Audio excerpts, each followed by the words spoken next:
recorded live in Jacksonville, Florida. This is Trivial Warfare. More than just a pub quiz, Trivial Warfare is your gateway to a worldwide trivia community. Join your hosts, Jonathan. We just described Ric Flair as Neanderthal Man and Planet of the Apes. Carmela. That would irritate the hell out. I'm like, I just want my groceries. My ice cream is melting. Ben. 4 halogens in that list. Oh my God. You're like, it's not the halogens. I'm like, no, Ben, no. Those damn halogens got me again. Erin. I haven't started cooking more, but I have started thinking about cooking more, so I've looked at a lot of recipes for things. Mostly cocktails. Zahkia. I'm a very happy evil genius. Yeah. And Nick. For all the listeners out there, if you spend enough money, you can be where I am today. And the rest of the Trivial Warfare Army for another week of fun and games. Now here's your host, Jonathan Oakes. Hello and welcome back to another episode of Trivial Warfare. We are the podcast that takes the pub quiz out of the pub and brings it home to you. My name is Jonathan and I am here today with Nikki Bates. Hello, Nikki. Hey, Jonathan. Hey, I'm here with Zahkia Mendoza. Hello, Zahkia. Hello, Jonathan. Hello, friends. Hello, Zahkia. And I am here today with Erin Barkley. Hello, Erin. Hello, Jonathan. Hello. Guys, we have a great guest today. I'm excited to introduce our first-time guest. Brian Veraa is with us. Hello, Brian. Hi, Jonathan. Happy to be here. I'm glad you're here. We have been hanging out with your wife for years, and this is your first time on. I'm excited. Yeah. I want you to tell everybody where you're from, what you do, and something fun about yourself. All right. Well, I'm from Round Rock, Texas, just north of Austin. And I'm a microprocessor design engineer. And something fun about myself, so I play guitar and sing in a band. Okay. So I got all kinds of questions. Sure. Here we go. First question is not about the interesting thing. It's about the job. So I've worked in IT for, I don't know, some odd number of years, right? Microprocessor design what? Engineer. Does that mean that you're actually designing how information or whatever flows through the chips flow through the chips? Yeah, we're designing the chips. Get the hell out of here. I'm so intrigued by how that works. There's just little pieces of fabricated stuff. We taught rocks to think, right? Yes. God, that is one of the coolest jobs, man. Okay, now, you play in a band. You said you play and sing in a band, or you play in, what was it? Yeah, Bubba Coltrane and the Trainwrecks. Okay, I love it. I feel like Emily has mentioned that. music? That name is familiar. What kind of music is that? I mean, it started as a cover band. We've now got about a dozen original songs that we're kind of mixing in. But it's like a 4-piece rock band with a 3-piece horn section. So, 7 of us there. Yeah. Hell yes. So the sound is sort of, I kind of describe it like the Rolling Stones when they got a horn section. That's sort of the general vibe. But then it's, just a mix of all sorts of, if somebody brings in a song and it's a little more kind of Motown or, something that's a little more current. If it's got horns in it, we'll try it. Do you ever do old Chicago songs? We've done a handful, not well. That stuff turns out is pretty hard to play. I imagine it is. It's so amazing that it's got to be challenging. Well, Brian, we are super glad to have you here. Thanks for joining us today. Yeah. And I want to say something right now, since we're doing introductions, before I forget, because I'm super excited for one of our listeners. Stuart Everett is, well, he's probably not still there, but this morning in the winter solstice,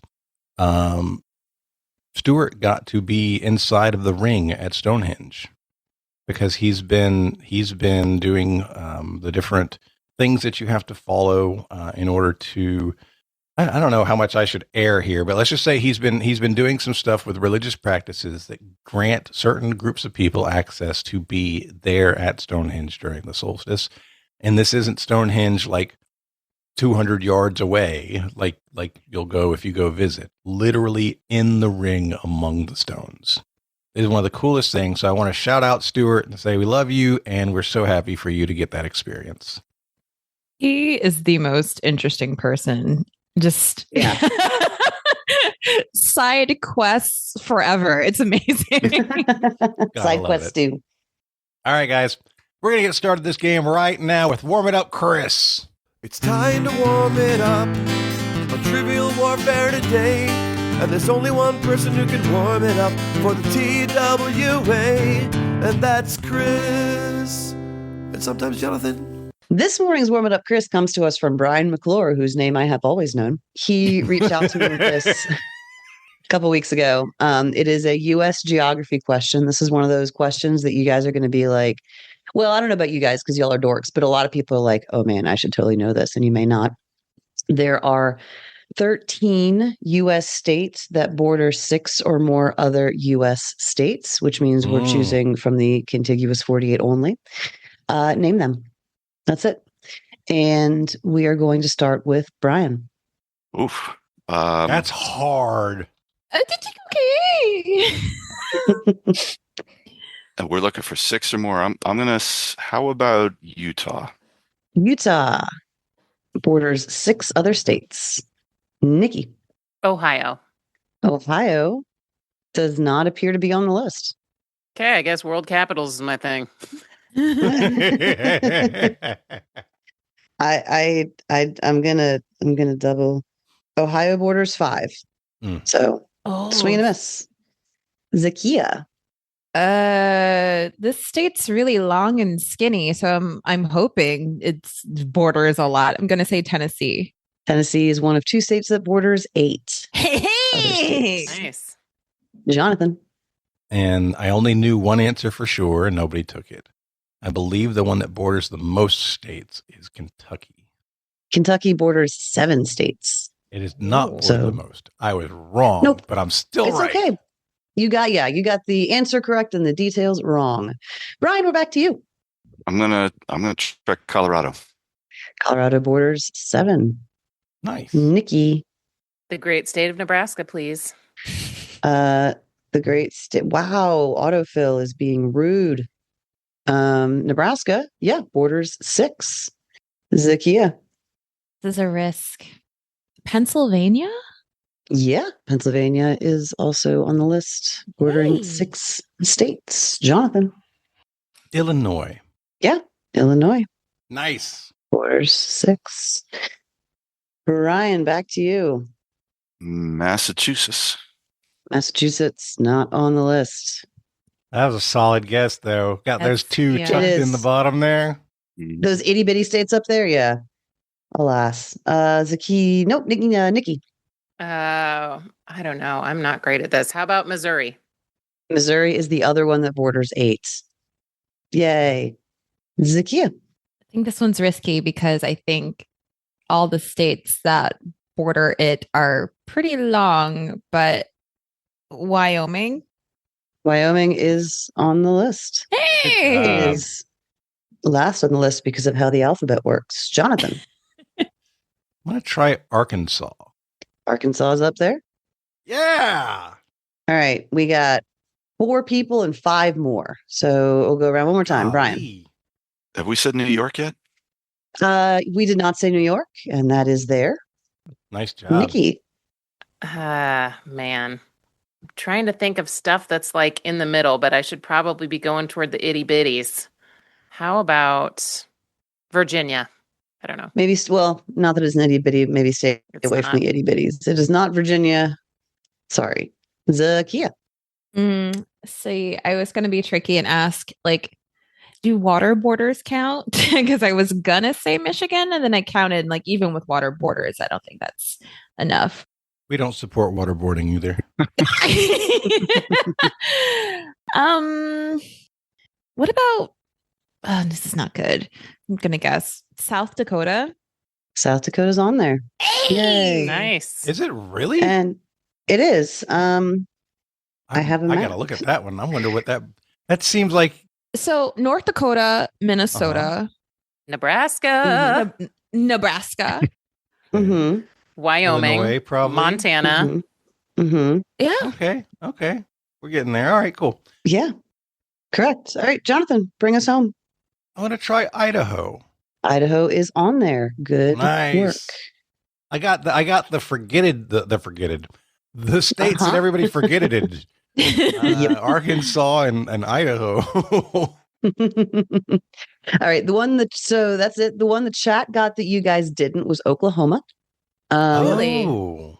Yeah, panhandles, baby. And then the one that also borders South Dakota. I don't know if you omitted it on purpose, but it also borders 6 states. Is Iowa.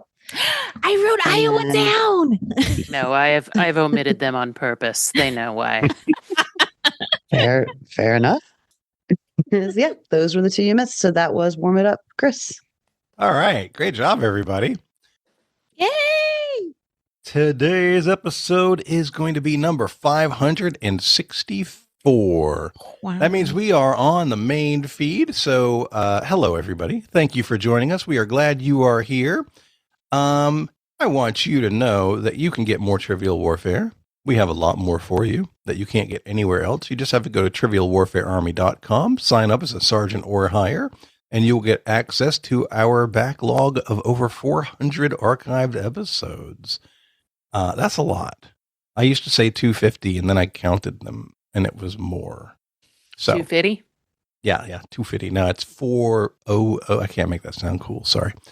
I also want to shout out our folks in the live stream. I know that they were here bright and early. I want to say hello and thanks for being here. So sorry.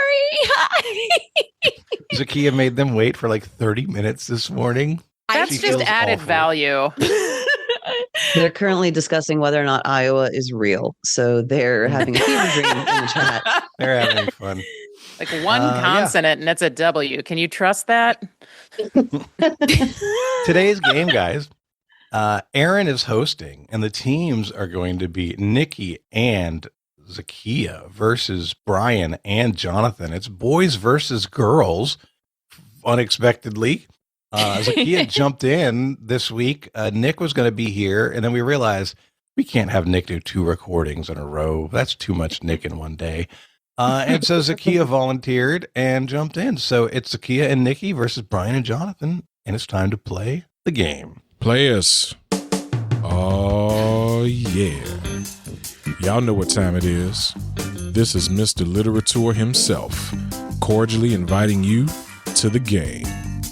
This is 6 rounds of trivia goodness. 3 questions per round. Every right answer gets you 10 points. In the middle, we'll take a pause for the cause and ask a midpoint question worth up to 20 juicy points. After round 6, you can wager any or all those points you've been building up and take a shot at the final round. It's a series of theme-based questions we call the Gauntlet. It's just that easy, baby. But this game ain't gonna play itself, players. Let's get it on. All right. I will tell you guys, when I wrote this game, I thought Nick was still going to be playing. So I made this maybe a little easier than normal because Lord knows the man needs a win. Shots fired. You made it easier than I love it. I'm just kidding, Nick. I love you. Also, just kidding. I wrote this on like Friday night. We know. But anyway, listen, I have a system and the system is fine. We're going to start round 1 as always. Hold on. Nope. Do y'all want to know what Erin's system is? In most things in her life, I assume. It is to wait until the panic is palpable because it has to be done now or it cannot be done. And then it gets done. Yeah. I love this system. I also use it. Big fan. I think I'd be a happier person in general if I didn't do things that way, but I've tried and it just doesn't, my brain just doesn't. So here we are. Okay. As always, Procrastination power. the first round. are going to be things that happened recently as we are recording this on the day of the longest night, December 21st, 2025. So we're going to start with the category of mascots. In early December of 2025, an animal broke into a Virginia liquor store, ransacked the stockroom, and passed out in the bathroom. What's the question? What animal? What animals? Did you say what? I didn't hear it. I'm sorry. I heard an animal. Oh, what animal? Okay, cool. Let's lock Nikki. We're locked. Oh, okay, right. cool. So, Brian, is it a bear? I feel like it's a bear. Well, yes, I grew up in the DC area, so I still get the Washington Post, and they've run a handful of stories on this. It was a raccoon that got into the liquor store, knocked over a crap load of bottles, and then was drinking out of the various bottles, and then passed out in the bathroom. I think that you're right. In fact, I think somebody shared that post with our friend Caitlin, who was the original Trash Panda on our Trash Panda team. So Shout out Trash Pandas. I would like to. I'd like to lock that in. All right. All right. Nikki and Zahkia, you guys had this pretty quick. Yeah, I saw the footage. Nikki, did you see the footage? I did, and it's adorable. Yes, adorably drunk. We said raccoon. So this happened very close to me, pretty like right up the highway up in Ashland. And the Virginia ABC stores immediately adopted this raccoon as a mascot.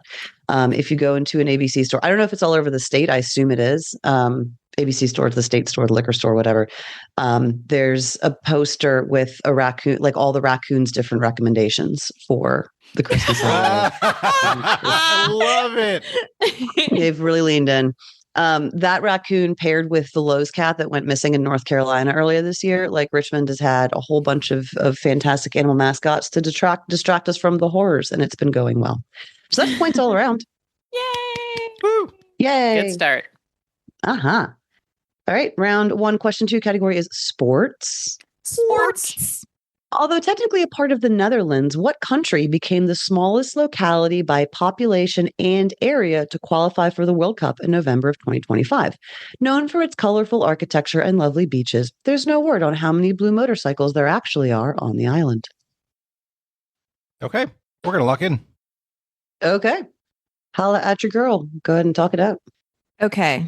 So, catch up on the chat. Nikki, I think this is Caribbean, and you're asking why I think it is Caribbean. It's the Dutch were all over the Caribbean and mentioning colorful architecture and lovely beaches that and islands. This is making me think this is a Dutch protectorate, Caribbean island. Okay. The blue motorcycles, my first thought, this is Curacao, but Curacao was Portuguese. I don't think that has anything to do with motorcycles, but blue made me think of that. But also like Saint Martin. Yeah, Like, there's Saint Martin, and then there's like Sint Martin, or however you say it, but it's like the SINT one. Do you know which ones have Dutch background? Saint Martin, Saint Martin is split French and Dutch. So there is Saint Martin, I think, and then Saint Martin. Yeah, that one. Yeah. What's the blue motorcycles clue though? Like I was like, is there a Vespa or something? That's a scooter, I guess, but I don't know. Blue motorcycles. Navy Harley Island. I don't know. Does Aston Martin make motorcycles? 1 minute. So I don't know. I would guess no, like Saint Martin, because when I think of the other things I think might have been Dutch, like Aruba, I don't know if they are still Dutch, technically part of the Netherlands. Okay. You have more Dutch history knowledge, so I'm okay locking in with that. You guys are at time. Saint Martin. Okay. Jonathan and Brian, you guys locked in pretty quick. Something I learned in the World Baseball Classic many years ago. Yeah, I know, right? The Netherlands was playing, and it was full of dark-skinned players. And I'm like, what the hell? Where is this in the Netherlands? What are we talking about here? And that's when I learned that Curacao is part of the Netherlands. And so almost the entire Dutch World Baseball Classic team is filled with players from Curacao. Curacao, we believe, is also a drink, which is colored blue. So all of that together put us very strongly on Curacao. Yeah. So Zahkia, the island was originally Spanish, and then according to Wikipedia, at some point I scrolled away, but it was taken over by the Dutch. And it is the blue version of this drink is one of the key ingredients in a blue motorcycle, and it is Curacao. I guess I've just never heard of the drink, but today I learned. Oh. Yeah. It's like vodka and blue and stuff. I don't know. It's like blue. 2 ounces blue. Yeah. That's okay. I know Curacao. And that makes sense because Suriname is right there. And the Dutch are like, I think they still have Suriname too. So, okay. I believe you. I'm not going to look all that up to verify, but you sound confident. So, well, maybe someone on the live stream can do it. Nice. Go live stream, go. Put them to work. Yeah. They also, by the way, are currently sitting at 20 points. So round 1 category, question 3 category is representation matters. Disney has a history of soft launching gay characters in its movies, and perhaps their subtlest queer-coded character yet is Nibbles Maplestick, who was voiced by lesbian icon Fortune Femster in Zootopia 2. What animal is Nibbles Maplestick? Well, yeah, I think we're locked in. All right. Zahkia and Nikki, you guys are giggling over there. Tell us why. I do not know this character. I'm going purely off of vibes and the name. So when I heard Nibbles, I was like, that sounds like a hamster to me. And then I saw Maple Stick and I'm like, okay, what are some Canadian rodents? And Zahkia said, how about a beaver? And I said, that's more chompy than nibbly. Chompy McOverbite. And beaver's kind of dirty with this too. So I don't know. I like that, like nibbling with the teeth, and it's maple, so that's like Canadian. Mm-hmm. It's all coming full circle to McMaple Bacon, you know? Yeah, I mean, I have a child. I've seen Zootopia 1, and I knew Zootopia 2 was coming out. I still haven't seen it. But I like beaver. It's a Canadian rodent. And I have a suggested clip for the new intro when that gets edited now.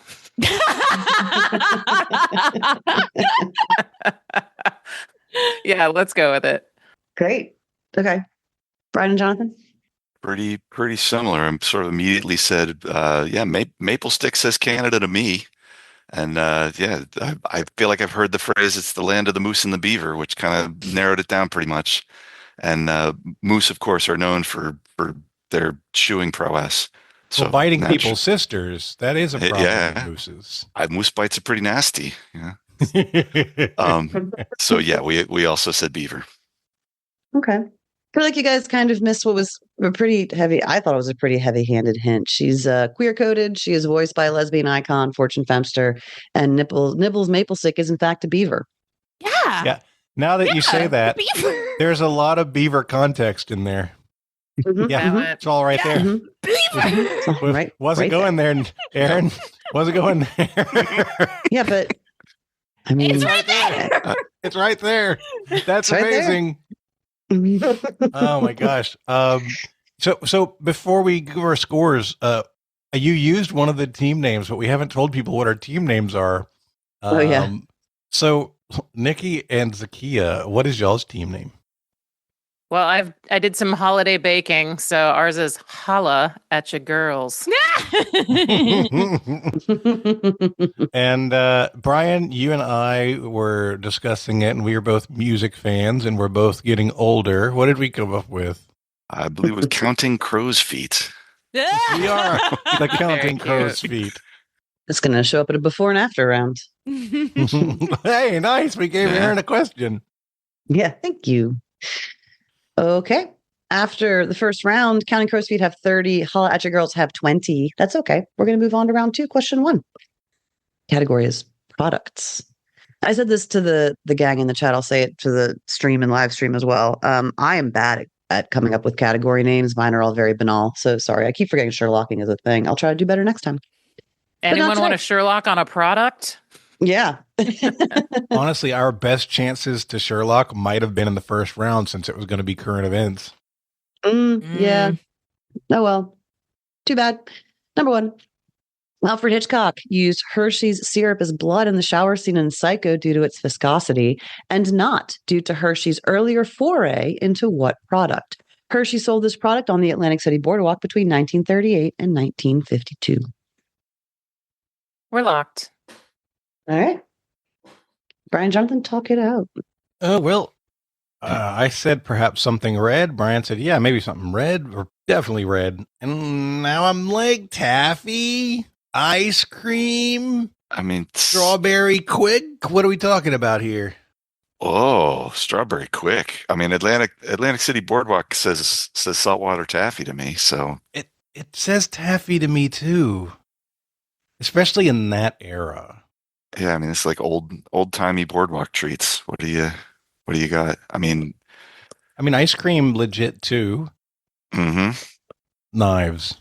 Yeah, they used to sell knives on the boardwalk. Probably. It's perfect. That's why they did it, obviously. Rink. I don't know, man. Taffy's probably my best answer. Go taffy? 45 seconds. Yeah, I'm good for it. Yep. All right, we're gonna guess taffy. Okay. Zahkia and Nikki, what did you say? I am so glad they moonwalked past our boardwalk answer, Nikki, because they said it, but did not stay on it.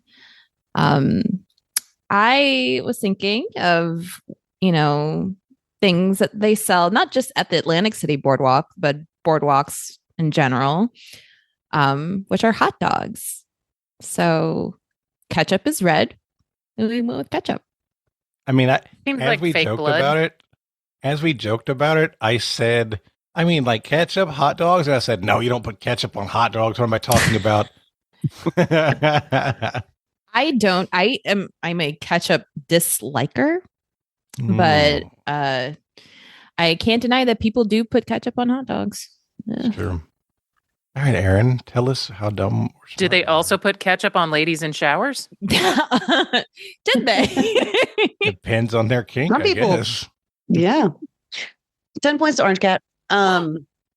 This one person in the chat got this one right. And this is a little bit of a zig, and that's okay. The hint, such as it was the shower scene, because for a brief time between 1938 and 1952, Milton Hershey tried to make soap. It saw a big boom after the Great Depression, as well as other hygiene-related items. They tried to open a store on the boardwalk. It smelled like cocoa butter. Then they stopped. Wow. Sorry, I kind of lost steam at the end there. But yeah, soap. What was what's the username of the person who got it in the chat? Funny guy David 466. David Abalafia. Oh, hi David Abalafia. Yeah, I said hi to Bing when he popped in because his username is like Bing Cow, whatever. And Alan Kriesel is here. Everyone else, I don't know who you are, and I apologize. It's not personal. You just are smarter about hiding your identities on the internet. Yeah. Good work. Oh, Amanda Catoni, Amanda Cat 1. Anyway, I'm going to stop because we realized she interacted in the Facebook group this week. So her last name is either Catoni or Catone, but that is a name. It's not Cat 1. Cat 1. Like Joey Fatone. Mm-hmm. Yeah, that's where my brain went. Oh, okay. So here's the problem with the chat is I've got it on my upper monitor and I want to talk to people, but there's also a bit of a delay, and it's they have a 10 to 15 second delay. Yeah. Yeah. When I loaded it up in YouTube, it was playing as well. So I was hearing you guys talking and then hearing the stream talk, and it was a mess. Round 2, question 2, because we're going to be here all day. Category is holidays. Holiday. Yikes. Yes. That was Celebrate. amazing. I didn't realize we had a new one. Okay. We've always done that. I did so that early. Take a crack at this one. Brown Friday is a nickname given to the day after Thanksgiving by members of what profession who had identified a spike in calls on that day? I believe we're going to lock in. Yes, we are. We're locked in. Yep. All right. Nikki and Zahkia. Okay, I Okay. said that as a joke, but No, I think you're right. So I first said UPS and I'm thinking delivery drivers and holiday shopping and stuff. And Zahkia, you said plumbers. I think that's brilliant. You've got a bunch of company over. Everyone has had huge meals and there's aftermath. So I love that as an answer. Aftermath. Yes. What are you doing, son? Working on my arithmetic. It's the aftermath. Oh my God. Right. Counting Yeah. crow's feet. You guys. Oh, sorry. No, we're locked in. We're locking in with plumbers. All right. Counting crow's feet. Talk to me. We both pretty much immediately said plumbers, and now I'm looking at the question and it says take a crack at it. So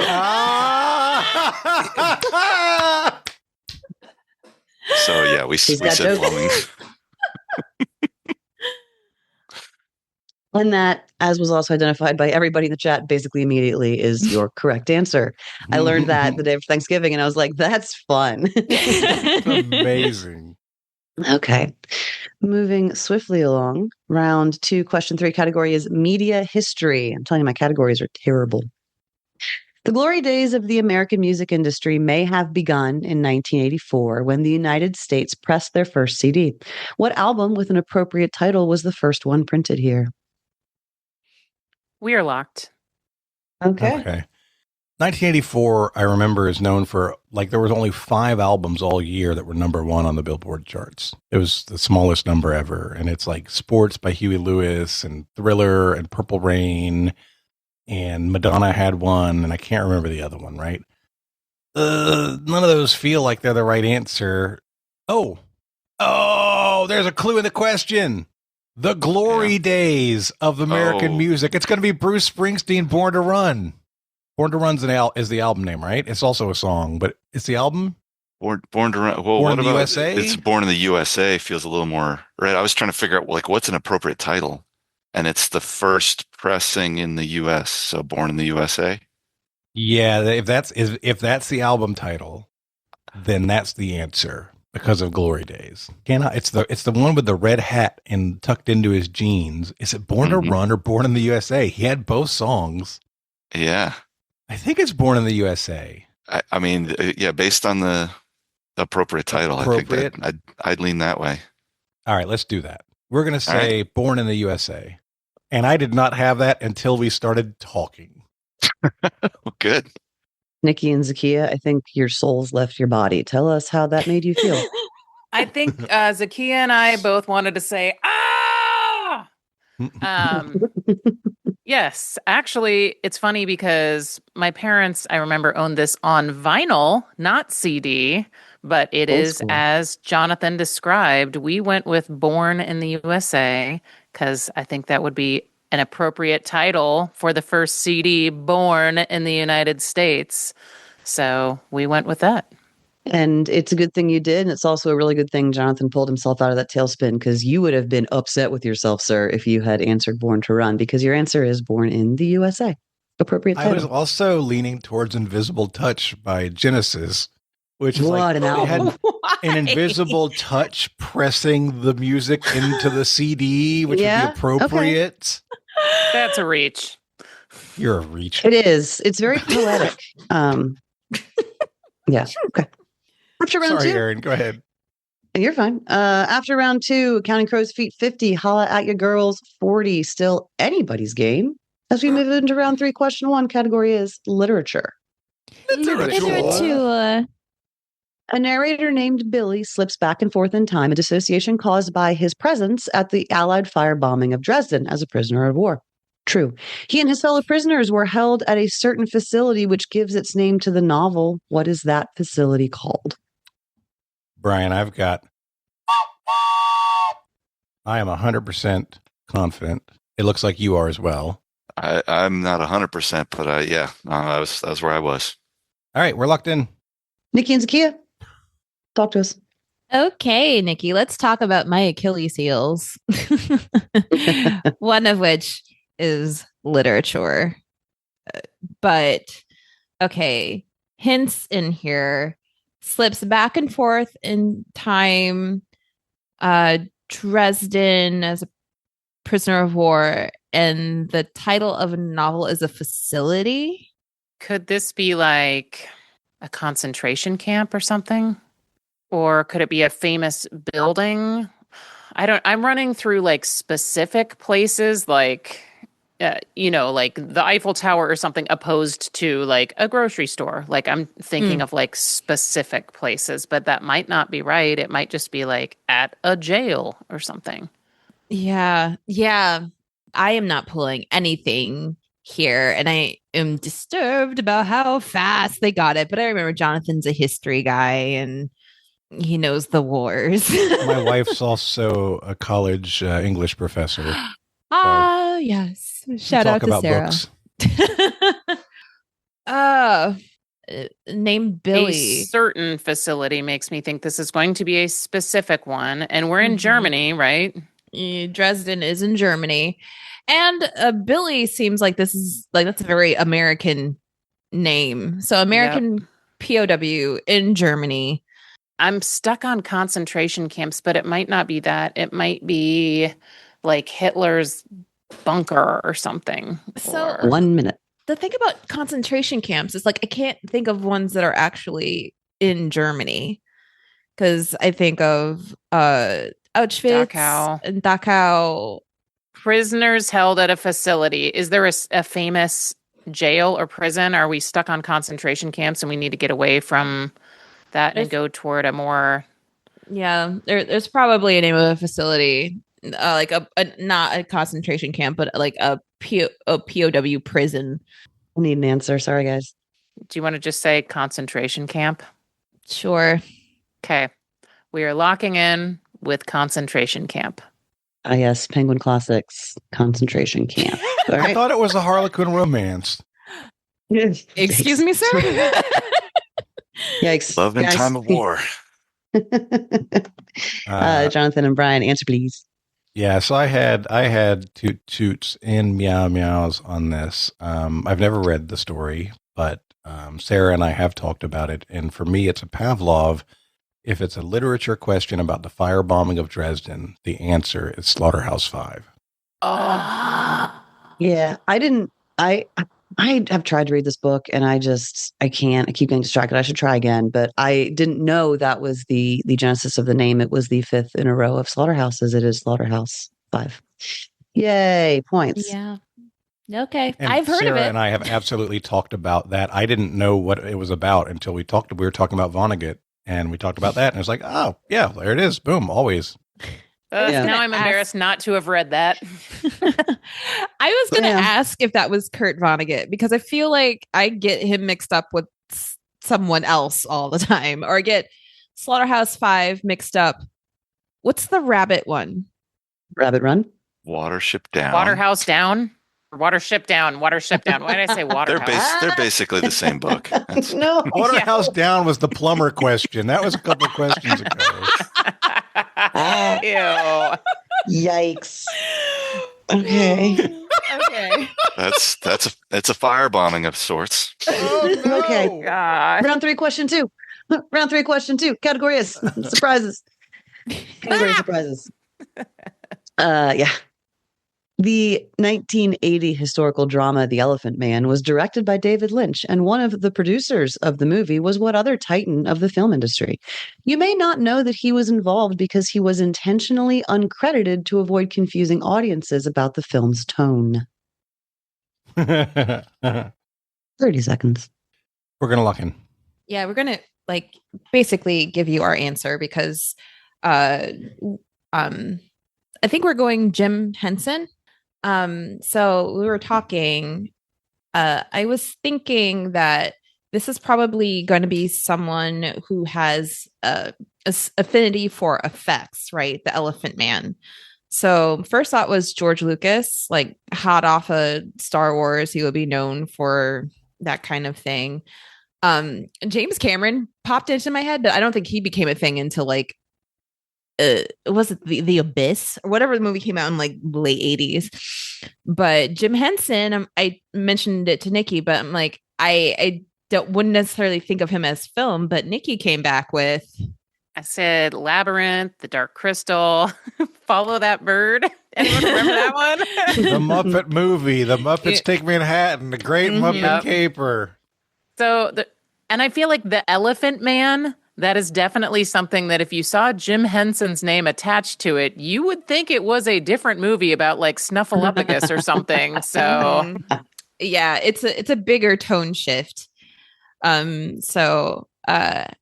After scouring the question, Nikki, I don't think you saw anything that would lead us away. Titan clearly leads to Big Bird. So, so we're locking in Jim Henson. Okay. Question mark. Jonathan and Brian, Counting Crow's Feet, tell us what your thought process was. Brian, I love their answer. Yeah, same. At one point, I'm reading through because Erin does the most subtle and is one of the best cluers that I know in terms of subtle clues. And she says, Titan of the film industry. I'm like, Titan, Titanic, James Cameron. And I'm stuck there for a minute before it's like, James Cameron wasn't known for a tone in 1980. That can't be James Cameron. He might have been making movies, but he wasn't like the guy.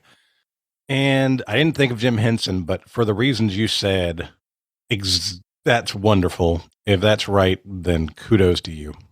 Something was niggling in the back of my head that it might be George Lucas. And that's what we went with because it was something that perhaps I've heard once in the past. But in terms of answering the question, I like yours better. I'm worried about that Titan thing now. Yeah. Don't be. Thank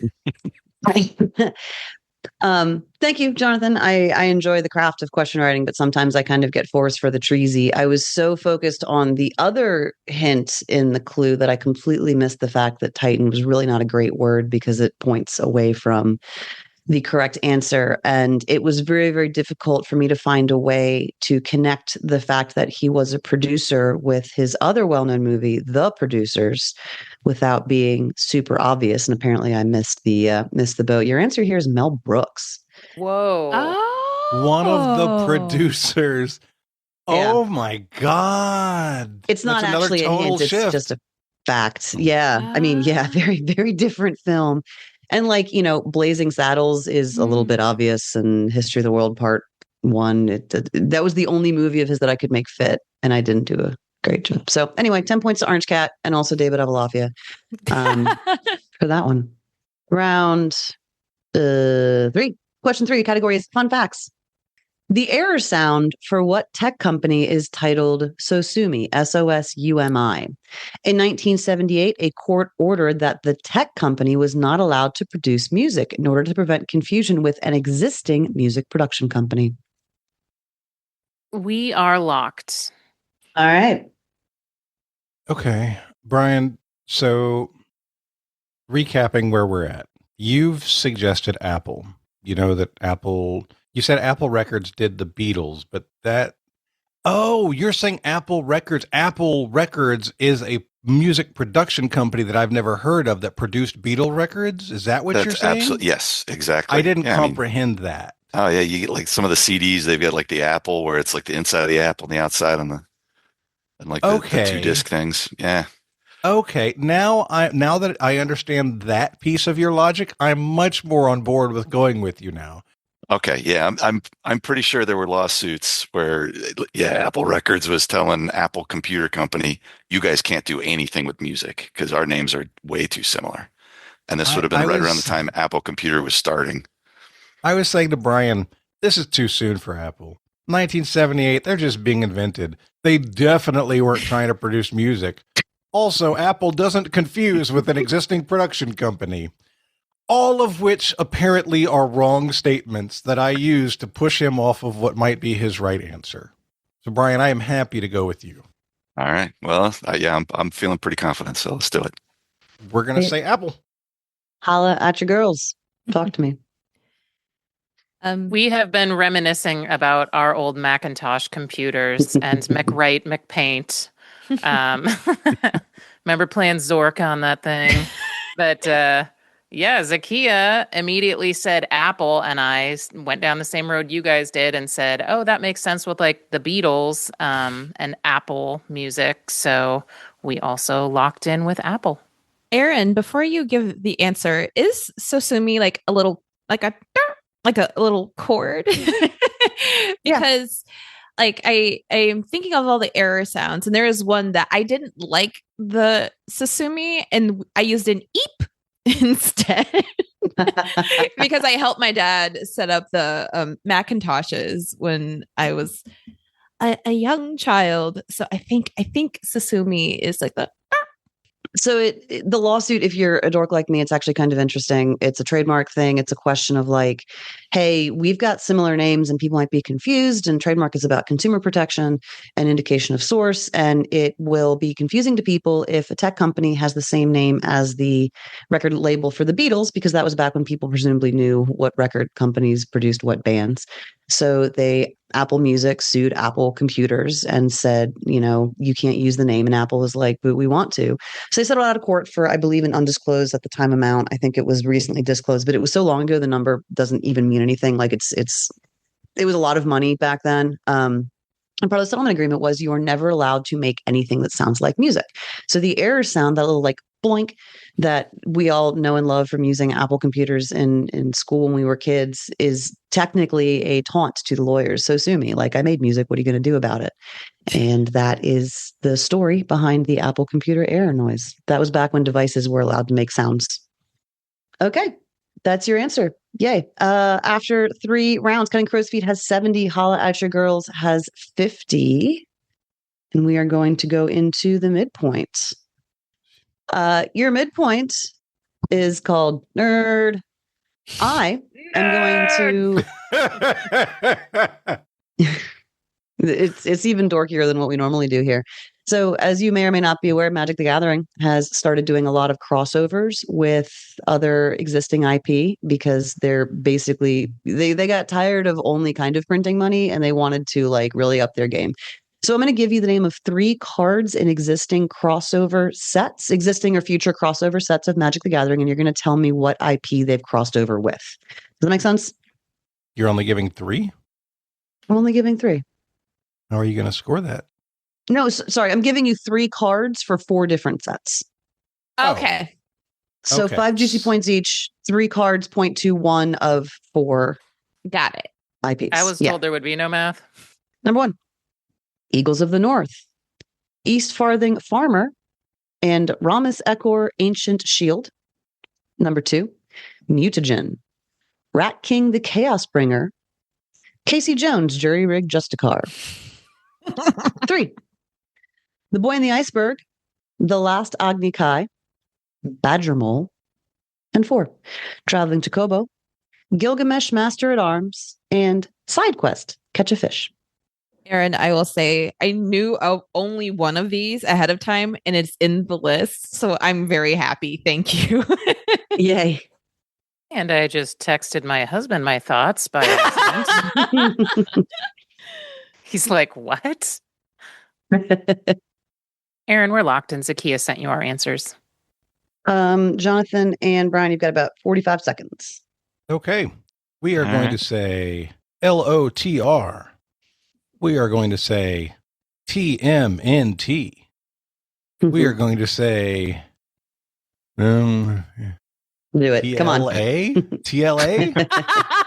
Oh, we're going to say The Last Airbender for number 3, which is probably our least confident answer, but the most impressive, because Brian's like, my kids watch it.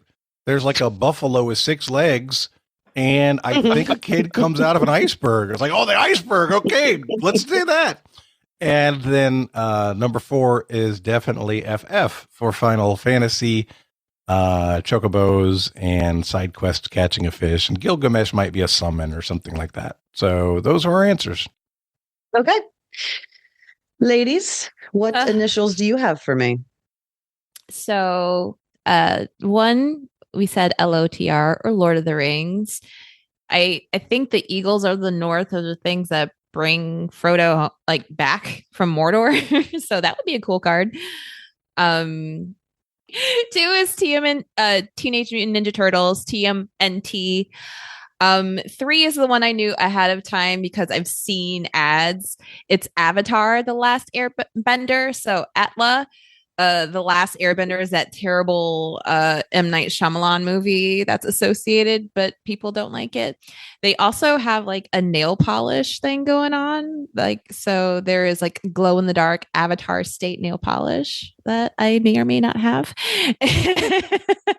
And for the last one, we didn't know. I Final Fantasy sounds great on their end. But we get Hitchhiker's Guide to the Galaxy because of the fish thing. Okay. Good work. Anyway, your answers, you guys agreed on most of them. Lord of the Rings was the first one. Teenage Mutant Ninja Turtles is the second. That's a set that's upcoming next year. The third one was Avatar: The Last Airbender, which did in fact have a boy in an iceberg in it and a six-legged bison. The TV show is definitely worth watching. I haven't seen the movie yet and don't think I need to. No. And Chocobo tipped everybody off who knew it, who has played Final Fantasy, which was your answer for number 4. Yay. Chocobo I would absolutely... sounds like a candy. It does. It does, yeah. I would absolutely play a Hitchhiker's Guide to the Galaxy Magic the Gathering set. So someone talks. So one of you has to know somebody at Wizards. So talk to them about that. All right. After however many rounds we've played, after a series of rounds, Jonathan and Brian have 90 and Zahkia and Nikki have 65. Yay. Oh. All right. Good half, guys. Coming back in the next half, baby. There you go. Yeah. Okay, cool. Well, then let's do the thing that I'm here to do. Round 4, question 1. Category is history. History. This is a stupid question. The American Civil War weren't exactly the wonder years, but all sorts of freaks and geeks remember it with a sort of glee. Who was the last president to have served in that war? Oh. We're locked. Yay. All right. Brian, did you watch Freaks and Geeks or Glee? Or The Wonder Years? What the hell's up with the television clues here? So I'm assuming that these are like the school is named after a president. Oh. Yeah. So like what was the school for Glee that Glee was set in? And I didn't watch any of these shows. I didn't either, but I'm pretty sure that's what the clue is. I can tell you head of the class was at Millard Fillmore High School. Okay. Just based on knowledge, I can tell you that Grant definitely did, Rutherford B. Hayes definitely did, James Garfield definitely did, and Chester Arthur was like a brigadier general quartermaster. So he definitely did. The next presidents after that are Cleveland, Harrison, Cleveland, McKinley. No way McKinley did. Harrison stands out as a person who might have. He probably wouldn't have been a general at the time, but this doesn't say general. This says served. So he could have been a lieutenant or a private. How do you feel about Harrison? I mean, that's in the blank zone of American presidents for me, right? Sure, yeah. Between those. Between the Civil War and the turn of the century. Mm-hmm. But did you watch any of those shows? I think I watched like the first season of Glee. I don't think I watched any of the other ones, but like of those presidents you've named, like which would be, I mean, Cleveland's a place. Yeah, but they weren't in Cleveland. I something's ringing a bell for Harrison for me from a high school perspective, even though I didn't watch these shows.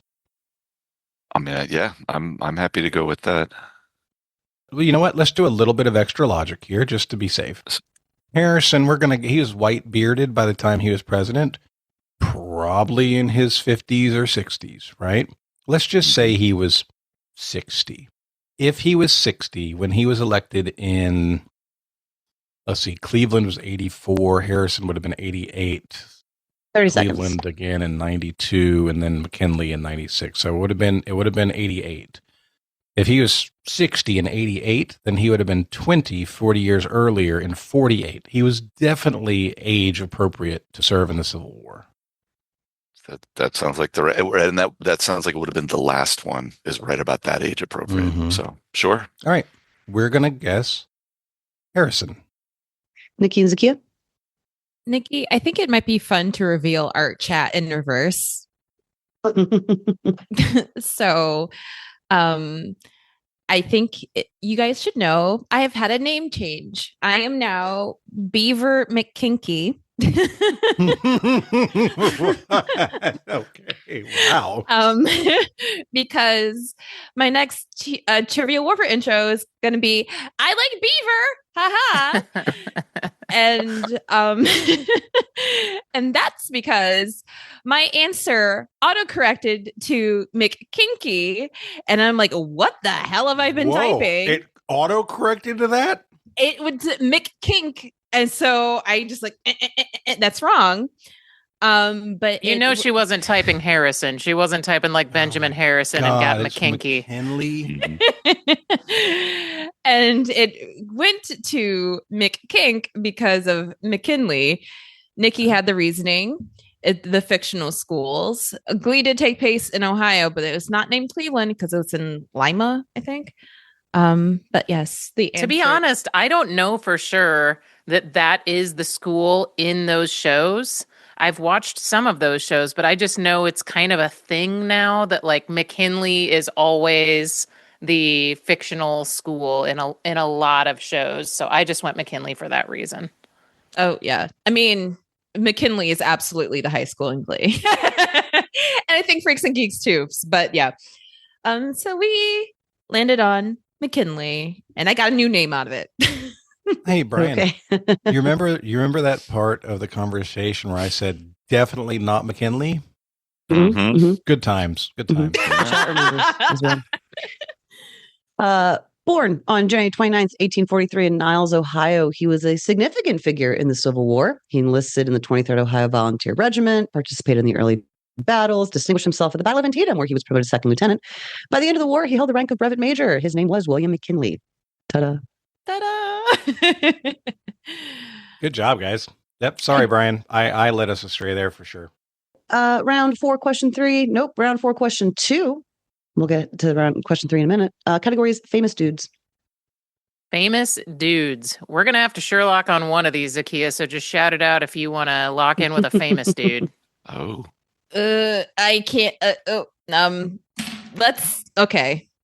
We don't have to. I'm just keeping in mind that we. All right, you want to? Yeah. All right. We have Sherlocked a famous dude and sent it to Love you. it. Okay, I see. Great. It's not right. All right, your category is as follows. The question is as follows. Brian, before she asks the question, what famous dude do you think they picked? My personal guess is Idris Elba. Okay. Ooh, okay. I thought about him this morning. I'll say that. Okay. I was thinking Socrates. He's an old dead dude, but anyway, we'll see what happens. I thought about him last night. Wow. Okay, go ahead, Erin. Cool. Your answer is going to be a number. Alan, Gus, John, and Deke were 4 men who were introduced in 1959 as part of a group collectively known by a name that referenced their job and the number of people who held that job. How many other men were in this group? It's an LTFQ question. Ooh, don't put it there, Jonathan. Wrong chat. Oh, Brian, you already put the thing I was trying to type. We're going to lock in. Great. I'm with you. Can I have some of that? I have an idea, Nikki. Oh, what's your idea? Is this like 12? No, I was thinking. I'm on 10,000 Maniacs, so that's not thinking, right. Are these the 12 angry men? So that seems like that's the time frame for that movie. So Alan, is the answer 12 minus 4, so 8? Is that enough to reference their job? Angry men? Because it doesn't say like 12 jurors, but it is referencing the job that they did. And it's like the number of people who held that job. It's the job and like the number of people. So why can I not stop thinking of bands? I'm like Eiffel 65, Maroon 5. I don't know why I'm stuck on bands with numbers, but It's because of 12 Angry Slaughterhouse Men. 5. Yeah, maybe. I like 12 Angry Men. I'm trying to think of something else with numbers that would fit that timeline around 1959. So back to Eiffel 65. Are we sure that that's not? I think there's only 3 of them.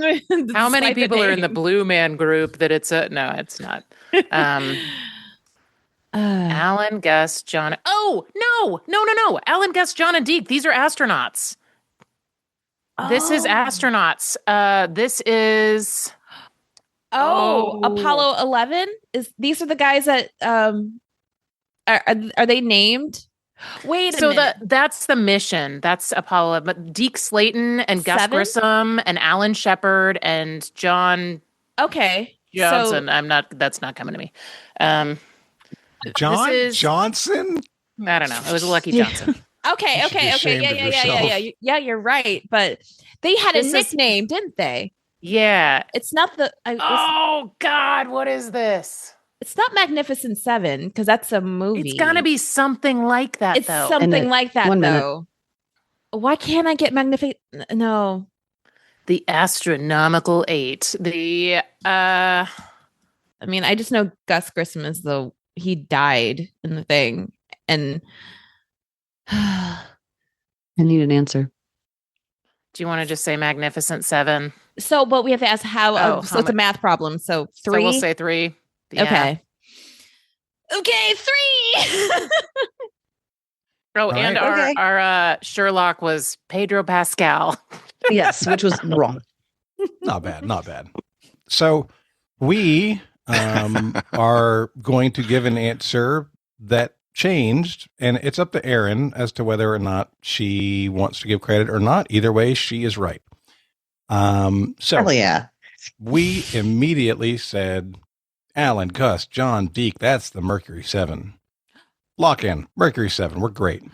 And then in the middle of their conversation, while they're talking about 12 Angry Men, I read the question again. I'm like, oh, how many other men were in this group? Okay, the answer is 3.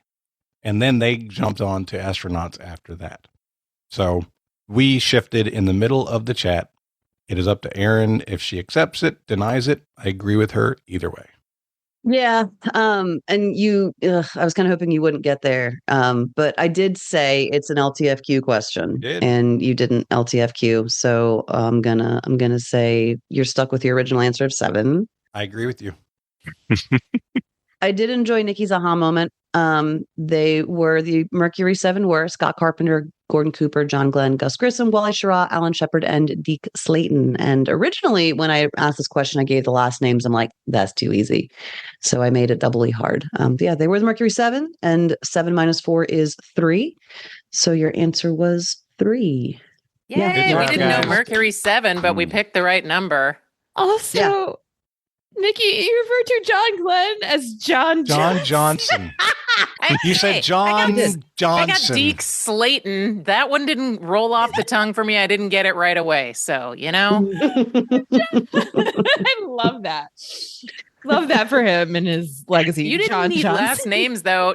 You don't meet a lot of Dekes these days. Not a lot of Dekes. By the way, in the live stream, PJ Reed said Deke sounds like a hockey player. I'm like, he sure freaking does. Deke Slayton is the most hockey name I can think of. Yep. Oh yeah. Yeah. The chat had a blast with this one. Gus Grissom, the guy on CSI Vegas, and so on.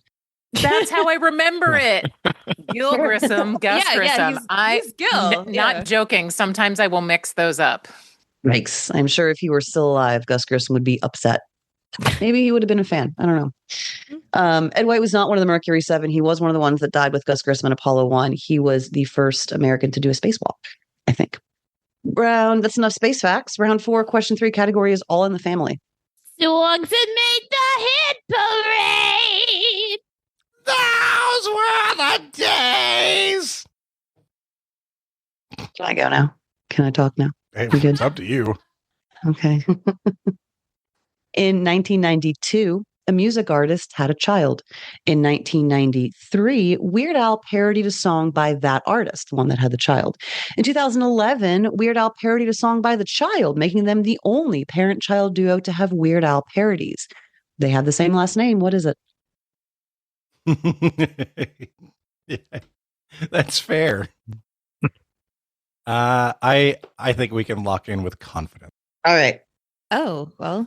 You just beat us to it. I feel pretty good about our answer, too. I was brainstorming, and then Zahkia hit me with Cyrus, and I know Party in the CIA. So there's one of them, and Achy Breaky Heart just seems like it is begging for a parody, and I don't know what it was. That one is not knocking around in my noggin right now, but I bet he did something with Achy Breaky Heart. That feels about right. So we went Cyrus. Jonathan and Brian. So I know a lot about Weird Al, especially from that era. The early era, the 93-ish. And I'm like, okay, which album is that? Because if I can get an album, I can think of the songs I know, right? And then it hit me. And this is how the chat goes. I'm like, what year did Jurassic Park come out? And I'm sure, and Brian said, he's like, the f*** are you asking me a totally different trivia question for? But Al did an album called Alapalooza that is a black background with a dumb dinosaur head thing mimicking the Jurassic Park logo. So that's the album if Jurassic Park is 93, which I think it is. So Alapalooza.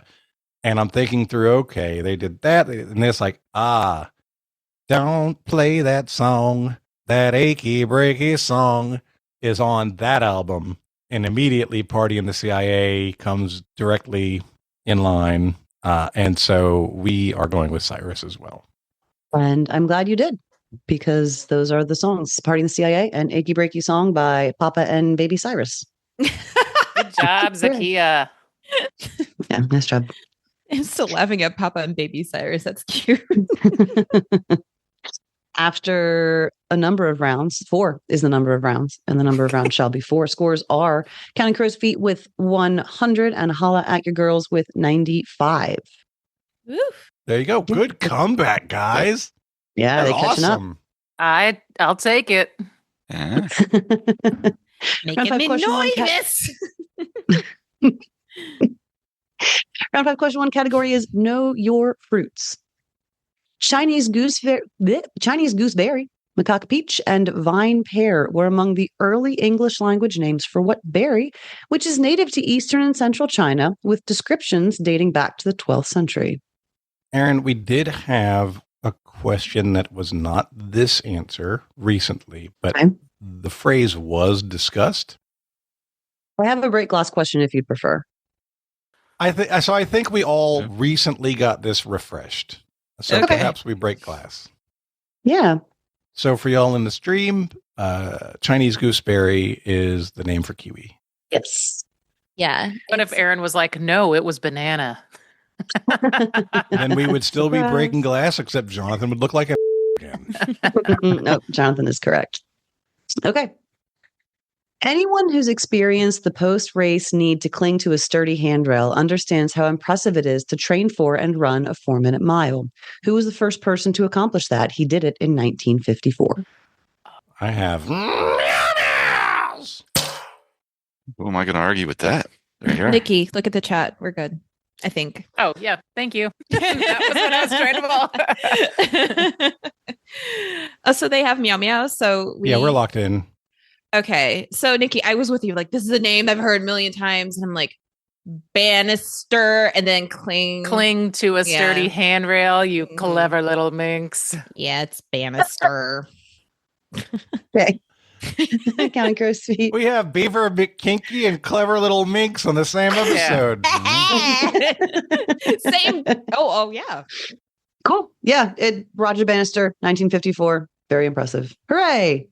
We also said banister. Yeah. I'm sorry.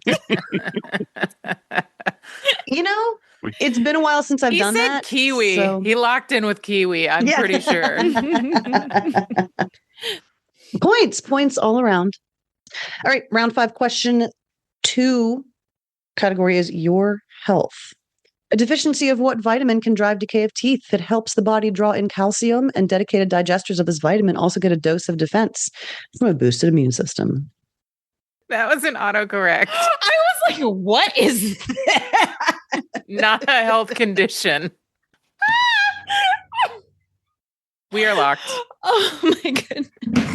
All right. Okay. Brian, so your yeah. first statement was zinc ? Or vitamin C? I think, wait a minute. Decay of teeth. Is that scurvy there? It's a question for you. Is zinc considered a vitamin? I mean, I suppose it's more of a mineral. So I would call it a mineral, but I'm very bad at that. Like there's 25 to 1,000 B vitamins, and they all have real names. And so it could be one of those, but I don't know. I mean, it feels like there's maybe a little semantic you could draw through it. I mean, it's definitely something people take as a supplement. But yeah, for sure. I think we go vitamin C. But ironically, Jonathan isn't feeling well today. He's dealing with a sore throat, so he's been popping something. This is what he's been popping. If you can see there, it is an immunity lozenge with vitamin C and zinc in it. I mean, for defense, to boost my immune system. So it's probably one of those two things. Well, that's what we named. Yeah, I think we should go vitamin C. If you want to say zinc, I'm not going to say no, and I'm not going to read the label any further than what I've shown you. I don't know if zinc is. Well, now I'm feeling I want to make sure I read the question again. Okay, maybe there's a clue in there, right? Is there an extra Z in a question somewhere? After the Mercury 7, I'm feeling a little like, let me think about it. Dedicated digesters. What the hell does that mean? Well, the decay of teeth. I mean, that sort of leads me to scurvy, but scurvy is that necessarily decay of teeth, or is that like something else? It's way more than just that. Your teeth get loose in your head, I think is the description I've heard. They definitely took vitamin C to avoid scurvy. And then so that's kind of pointing there. So, okay. Vitamin C. Okay. We're going to say vitamin C. All right. Nikki and Zahkia. Well, I tried to message Zahkia vitamin C, but my phone put burning C. But not a medical condition, but we also thought it would be vitamin C. So it makes me feel really good when you guys recognize my hints and the work that goes into them. And then it hurts my feelings when I slap you in the face with the hint and you guys decline to identify. Wait a minute, Erin. I'm going to interrupt you. Yeah. Drive, decay, dedicated digesters, dose of defense. That's a lot of freaking D's in that question. There is. I wonder why she took the time to find that many D words. Could it be because the answer is vitamin D? Could be. Vitamin C is for the absorption of iron, isn't it? I don't know. D is milk is fortified with vitamin D to help you absorb it. You know what? What graduation hit did vitamin D write? Nothing. All I know, it doesn't say vitamin D on this bottle. That's all I got for you. Because you're supposed to go outside to get it. Yeah. Sorry for missing the D's. Yeah. Next time we'll give you more D's. Round 5, question 3. The category is languages. Before it meant something white people did for the gram, safari meant journey in what Bantu language, which is spoken primarily in Tanzania, Kenya, and Mozambique. If you don't know this right away, no worries. You might have heard the language somewhere else. We are locked. All right. In what Bantu? Okay, so the question is what Bantu language? There's far fewer D's in that question. I don't know that this is an answer. It might not be related at all. Okay. There is, we were recently debating about operating systems. What's the name of the operating system that's not Microsoft and not Apple? It's the one for Linux. Linux, right? Linux had a something called Ubuntu. Oh, yeah. I mean, I'm running that right here. Yes. So I think I don't know. You probably know it. Is it Ubuntu or Ubuntu or? I don't know how to pronounce it, but yeah, Ubuntu. I think there's an N in there. Okay, so let's pocket that if we can't come up with anything better, because Bantu language, Ubuntu being a Bantu language would not be the most surprising thing that I've ever heard. Yeah. Is there any cluing in here that would take us to Linux? If you don't know this right away, no worries is a whole clue of a sentence. No worries. Hang on. No worries. Hakuna Matata. Oh. It means no worries. It does mean no worries. But Hakuna Matata can't be the language, can it? It's two different words. I mean, well, and it means no worries. That seems like a weird language name. 1 minute. Could it be the name Pumbaa or Timon? Yeah, is there? I think, honestly, though, as much as I don't think 2 words would be the name of a language, I would give them both if that's what we go with. I mean, Bobby McFerrin, don't worry, be happy. That doesn't help. I mean, it feels like that's got to be a clue, right? No worries. Clearly. Was there any? But then a word meaning no worries is not going to be the name of the language. It's just another word in there. So it makes you think that it's going to be something from there, right? Something from the Lion King. What's the monkey's name? Simba, Rafiki. I need an answer. What would you like to say, Brian? Hakuna Matata. It can't be. I'd rather say Rafiki than Hakuna Matata. Rafiki? Okay, well, let's go with the monkey. Rafiki. All right, sure. All right. They went with the monkey. We're so close to this answer, Brian. I'm so frustrated by not getting there. So close. Ladies? Rafiki means friend in this language, right? Yeah, I don't know. I don't know. I don't speak Swahili. That I believe Hakuna Matata is Swahili for no worries. Oh, no. And Jonathan, look at the chat. What about the chat? Oh, you wrote Swahili in the chat? That was the first. When did you do that? That was the first thing I did. I never saw it. Oh, no. You never said it out loud. We were talking. So, oh my God, I'm so sorry. Oh, man.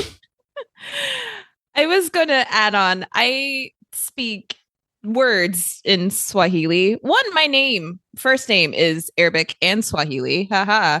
But the phrase, like the words I know, habari gani wasafiri, is greetings, travelers. And wasafiri, I think, is like plural. Like it could be plural for safari. So yeah. It is Swahili. Ubuntu, which I Googled while you were discussing, it means humanity in some Bantu languages, such as Zulu, describes a set of closely related Bantu African origin value systems that emphasize the interconnectedness of individuals with their surrounding societal physical worlds. So that's what that means next time it comes up. Hakuna Matata. Hakuna Matata. I had to let that out. That was burning. She's been sitting on that for like 10 minutes. Yeah. Okay. All right. Going into round 6, we have had a lead change. Holla at your girls with 115. Pine Crosby with 110. Oh, no. When we say anybody can come back, this is what it looks like. What fun. Round 6, question 1, category is literature. Literature. Quote, I also wanted to write about life as a physical experience, about what it's like to be a living body in the world, said author David Saleh of what novel, his 5th, which won the 2025 Booker Prize? 1 minute.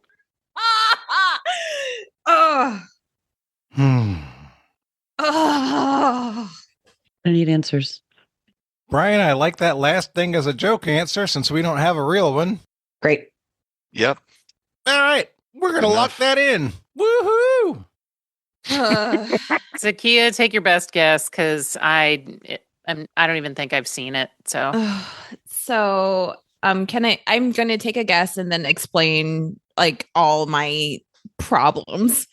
So my guess is going to be Curtis Caroling Coward. That is not the name of this book. But yeah. There is a book that Dane just got because Dane likes to collect books. He goes to the bookstore and like, hey, this is popular. Like, let me go and pick it up. I remember talking to Tim Dipple. Hi, Tim, about this book earlier. I don't even know if this is right, but this is what the first thing that came to mind. And I know there's at least 4 books in the series because he mentions in the 4th book there's a prostitute named Juice Box. Why I remember I remember the prostitute's name, but I cannot remember the name of this book. And if it is this book, I'm going to be so mad because it's on Dane's desk right over there. So I'm hoping that's not it. But yeah, Erin, put me out of my misery. Yeah, it's not it. Good. Jonathan, I'll tell you what book you're thinking of when we get there. Jonathan and Brian, you guys come up with a good joke answer. Well, We had the 5th nothing. book, so it's not Slaughterhouse 5, but Yeah, no, it's not Slaughterhouse 5. We were going to guess Circle of Life. Finally, like, look, this person sounds like they're probably on drugs. It's fine. We're going to go with Ayahuasca and Me, A Personal Journey. That's cute. I'm sure that book exists, and if it doesn't, someone needs to write it. Zahkia, you're thinking of the Dungeon Crawler Carl books? Yes. are incredibly popular, but did not receive a Booker Prize. They are very fun. There's a character named Juicebox. She is a lot of things to a lot of people. I recommend them if you like this sort of thing. Anyway, I haven't read David Salsey's book, Salzale. I might be pronouncing his name wrong, but you guys don't know because you've never heard of him. The hint, such as it was his quote about life as a physical experience, a living body in the world. The book is called Flesh. Oh. Okay. Ta-da. Not one I've encountered. I wouldn't be but- surprised if Sarah has it on her to read list. That sounds like her kind of book. Francis, question 2. Category is folklore. A festival to the folkloric figure of Saci, S-A-C-I, is a response to the intrusion of American Halloween ideas into the culture of what country? Saci is a prankster from the Tupi and Guarani cultures, which were indigenous to the area. Okay. We're locked in. All right. Brian, my best answer is probably Canada. But if you definitely don't want to go there, then we could say something like Brazil I don't hate Canada, but Tupi is and maybe I'm thinking Hutus and Tutsis. Rwanda. Yeah. But yeah, I don't think I mean that's like but none of this I have any knowledge of. I need an answer. Let's do Canada. Yeah. Yeah. So the thinking here is that if it's not one of the neighbors of the United States, then we're guessing a random country from anywhere in the world because we don't have a tie-in that we can get to. And these sound like Native American cultures. And so if they sound like Native American cultures, perhaps they're Native American, which would mean Mexico, the US, or Canada. Mexico has the Day of the Dead, so they already have something that pushes back against Halloween. And maybe Canada would be the last country standing out of the 3. So that's what the logic was from us. Ladies? Nikki and I ended up on the other continent. I mean, this is a clue about Justin Guarani, from Justin to Kelly. Also Lil Pepper or whatever his name was in the Dr. Pepper commercials. I know there was a question that tied Guarani into Justin Guarani in the past, and there was a nationality thing there, and I can't remember it, but I think it's South America. And Zahkia, you said Brazil. I feel like it might be, I don't know. I did not have a better guess. I feel like Brazil covers a lot of territory. It is South America. And what was your other thing, your other reasoning? So Tupi rings a bell to me. I don't know if it's because I'm associating it with Brazil incorrectly, but I did think that. And then Guarani makes me think of guarana, the berry, like that stuff that's in your monster, your energy drink. And I'm pretty sure that grows in Brazil, but I'm sure I think it grows other places in South America too. So we said Brazil. Okay. So around Halloween, I did a whole round at my game on other Halloween traditions. Like that was the goal. And what ended up happening was everyone either had the exact same traditions we do, or I saw a bunch of festivals like this one from countries like Brazil, where they were like, American Halloween is too pervasive and we need to get back to our cultural roots. So your answer here is Brazil. God. Yes. Brian, it's really sad. I don't know if I said it out loud. I think I did, but the random country I would have guessed was going to be Brazil. If we had, if we were just guessing a random country, it would have been Brazil for some reason. Yeah. That would have been hilarious, but alas. Last question of the regulation, round 6, question 3, category is boogie woogie woogie. Boogie woogie woogie. Anybody want a Sherlock? Yeah, I guess we got a Sherlock, don't we? Sure, yeah. Okay. Go for it. Yeah, that's the one I was going to name. We got a Sherlock. All right. Which one are you locking? Oh yeah, you can't. Well, it might be right. I don't want to give it to you. Oh, we can't do it again? No, you can't. Okay. No. Okay. You can't. Just once. Okay. Your question is, debuting in 1975, what house band is fronted by a man with a signature grin and a gold tooth allegedly made from melting down his gold records? They have had a few film appearances and multiple famous guest performers over the years. Boy, we have lost the plot in the second half, Brian. Yeah, I know. It's been tough. Wow. Oh, no way. Oh. I want to lock in, Brian. Yeah, me too. We're locked in. Cool. Okay, so we could not Sherlock, but my Sherlock would have been Ween for She'd Drive Me Crazy with that boogie oogie oogie for Voodoo Lady. Okay, but this is not going to be it because debuting in 75. But I think maybe Dr. Teeth and the Electric Mayhem. 75 is about right for the Muppets. He's got a gold tooth and allegedly made from melting down his gold records. I can also see them having famous guest performers because it's the Muppets. I like it. So back to the Muppets. It wasn't Big Bird or whatever we guessed earlier, but Follow that bird house band. Yeah. But I like Dr. Teeth and the Electric Mayhem. And there's a house band. What was the category? Boogie Woogie. Yep. I don't get that clue. It's not Phenomena or anything, but I don't know. But I like Dr. Teeth if you are on board with it. I am on board. Dr. Teeth and the Electric Mayhem. Oh, it's the house band though. So the Electric Mayhem then? It's fine either way, guys. Okay. Yeah. Yep. Okay. Jonathan and Brian, what'd you say? Man, this is absolutely got to be Dr. Teeth. Good. I made the suggestion of Morris Day and the Time because they did the Kevin Smith movies. But then you said the Dr. Teeth band. Yeah, the Sherlock would have been the Electric Slide. It's electric, boogie oogie oogie, and then it's like, oh, it's the Electric Mayhem, right? Yeah, Muppets all the way down. Yep, it is Electric Mayhem. We were halfway to a Sherlock. We were close. Kind of. Yeah. We said Electric Slide. That brings us to the gauntlet. Going into the gauntlet, your scores are somewhere on the spreadsheet. Holla at you girls, 135. Counting Crow's Feet, 120. Great job. Good comeback. Man. Close game. Really great. Your category for the gauntlet is place your bets. Place your bets. All right. Our wagers locked in. As is ours. We are going to start. Question number 1, which is a logical place to start. Beginning in 1951, the Las Vegas Chamber of Commerce capitalized on what government activity? They published calendars with dates and times of this activity, and casinos would hold parties and costume contests. Venues that face north were especially popular.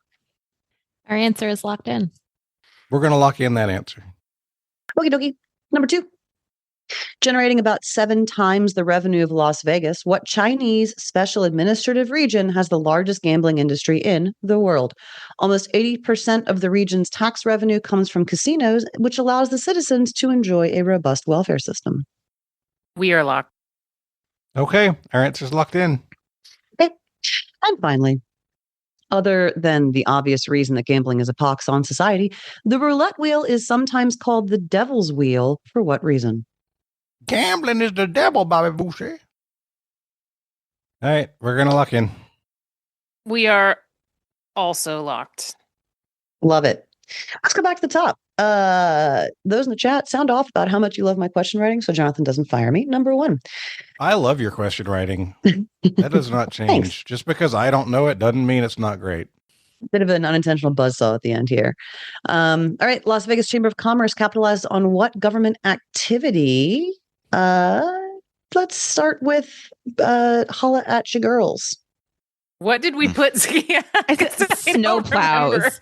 We could not think Yeah. of anything like numbers, dates, times, facing north, government activity. Like what? And then I think since Nikki also, you get snow. Yeah, you get snow, Nebraska. We Yeah. get a lot of snow. Yeah. We're thinking Vegas probably doesn't get that much snow. So, you bet on it. So we said snowplows. Yeah. Okay. You bet on the snow. Counting crow's feet. We said rocket launches because we couldn't think of anything better. Okay. Disagreement there. Number 2. What Chinese special administrative district has the largest gambling industry in the world? Counting crow's feet. Like we said, Hong Kong. And holla at you girls. We both immediately said Macau. Okay. Different answers again. And finally, number 3. Why is roulette called the devil's wheel? Counting crow's feet. We came up with a convoluted set of guesses, and finally we said 0 and 00. Maybe they were terms related to Old Scratch, which is a nickname for the devil. We said that. Okay. And holla at you girls. We said there are somehow 666 combinations that you could bet on with roulette. All right. Fun. So let's start with there was one correct answer in the bunch, and that is, you guys knew this was right. The largest gambling industry in the world is in Macau. Yeah. So, good job there. Good job. The thing that happens north of Vegas that people would bet on and go to costume parties for and have a good time with were the atomic bomb testing that the government ran in the desert north of Las Vegas. Y'all were close with rocket launch. Yeah. And finally, this is one that I tried to find a better way to word the question, and I didn't. So the roulette wheel is sometimes called the devil's wheel because if you add up all the numbers on it, including 0 and 00, you get 666. Damn it. Oh, So you guys were close. close with the numerology. All So around it. Murderer's Row of a Gauntlet. Counting crow's feet. You guys were trailing coming in. What was your bet? We wagered 20. You did. And holla at ya girls. What did y'all do? We bet 0.0.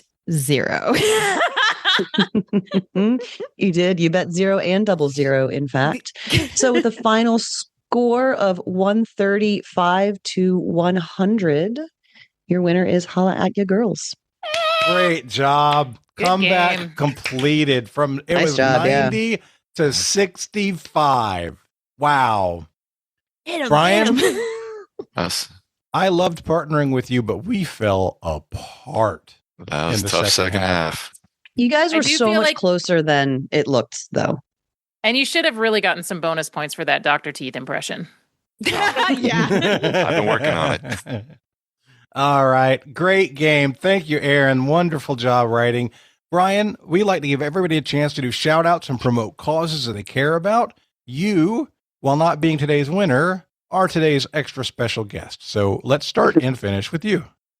All right. Well, I mean, I'd be remiss if I didn't shout out my my lovely wife, Emily Veraa, who's been on the show a number of times. I mean, she got me into this, and it's been incredible being a part of this. Yeah. Love And I guess if I could, go see live music. That's kind of the other thing here. So, right, I mean, I got my band, but there is something special about being in a room with people and having that shared experience. So, yeah. Absolutely. Shout out. Outstanding. Very cool. Fully agree. Live music is awesome. You are awesome, and we appreciate you being here. Guys, it is Yay. time to wrap it up. So, for Nikki, for Erin, for Zahkia, and for Brian, my name is Jonathan. This has been episode number 564 of Trivial Warfare, where I forgot to give our top chatters in the live stream. Hold on, let me go look. Top fans. Number 1, Red October 25. Number 2, thanks for all the fish. Number 3, funny guy David. That is our top 3 from the live stream. Thank you all for participating. I'm hoping you had a great time. That is the end of our show. We are wrapped up. Remember, this has been Trivial Warfare, where it's not just trivia, it's war. Bye, everybody. Bye. Bye.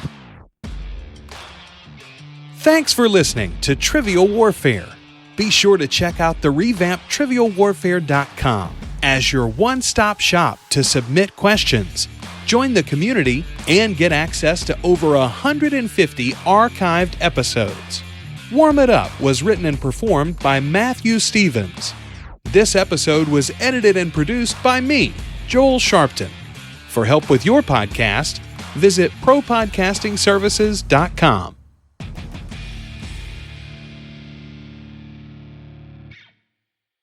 Yay. Hello and good morning. I wrote this. I didn't write this. Brian. Vera. Brian. No. And Cheater. Brian of Kelly and Brian. Oh my God. What's his last name? Thank you. You guys talk to him every day. Brian McClure. Hi, buddy. Sorry. His last name is just and Kelly. Yeah. I've now been up for a whole hour, so I really have no excuse. Snap me this. This is a Warm It Up, Chris, that he inspired, and I put it together before I realized Nikki was going to be on the show, so this may go pretty quick. It's a U.S. geography question. Chris has instructed me to yell out mayhem for Jonathan. No. I've already done it. It's mayhem. Oh. Because Chris had a fantasy football team known as the Jacksonville Mayhem, and whenever we drafted, every time somebody said mayhem, he would do that. And it was annoying at first, and then it became a very funny bit. And for the rest of our lives, we will always say mayhem in that manner.